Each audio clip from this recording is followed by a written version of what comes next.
Bana, jana kulikuwa na mchezo ambao ulichezwa kati ya Simba dhidi ya JKT Tanzania, na moja kati ya vitu ambavyo vilishangaza watu wengi ni kipindi cha kwanza kilipokuwa kinakaribia kuisha, zikaongezwa takriban dakika 7, na katika dakika hizo 7, dakika ya 40 sijui na ngapi, goli likafungwa. Kwa hiyo na ndio goli hilo hilo ambalo limeamua matokeo ya mchezo huo.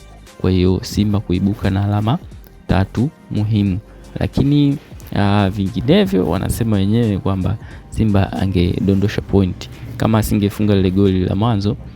Katika dakika zile za mwanzo angeweza kudondosha point kutokana na hali mbaya alikuwa nayo ya kiuchezaji na vitu vingine kama hivyo. Sasa najiuliza kwa nini Simba anakuwa na wakati mgumu sana kwenye hizi mechi ambazo zimebakia.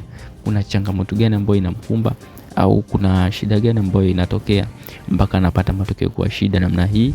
Tumeona mechi iliyopita dhidi ya Mashujaa aliweza kupata goli la ushindi dakika za mwishoni, lakini pia kuliweza kuwa na matukio mengi makubwa ikiwemo red card pamoja na penalty 2 ambazo ziliweza kuamua matokeo ya mchezo huu. Kwa hiyo kuna tatizo gani katika timu ya Simba? Kwa sababu imeonekana kufanya vizuri kwenye mashindano ya kimataifa, imeonekana kwenda katika uelekeo mzuri kwenye mashindano ya kimataifa, na sasa hivi ipo finali. Lakini kwa nini hizi mechi za kawaida za ligi kunakuwa na changamoto katika upataji wa matokeo? Na naomba wewe mtazamaji unisaidie kwenye hili, kwa sababu inaleta mkanganyiko.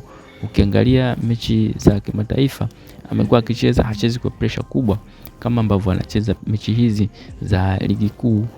Ukiangalia timu kama JKT Tanzania ni timu ya kawaida, ukiangalia Mashujaa ni timu ya kawaida, wamekwenda kufungwa na Yanga goli za kutosha tu kule kwao na vitu vingine kama hivyo. Kwa hiyo inaonekana kuna tatizo mahali kwenye timu ya Simba inapocheza mechi za ligi kuu, hasa hizi mechi ambazo zimebakia sasa hivi. Una maoni gani juu ya hili?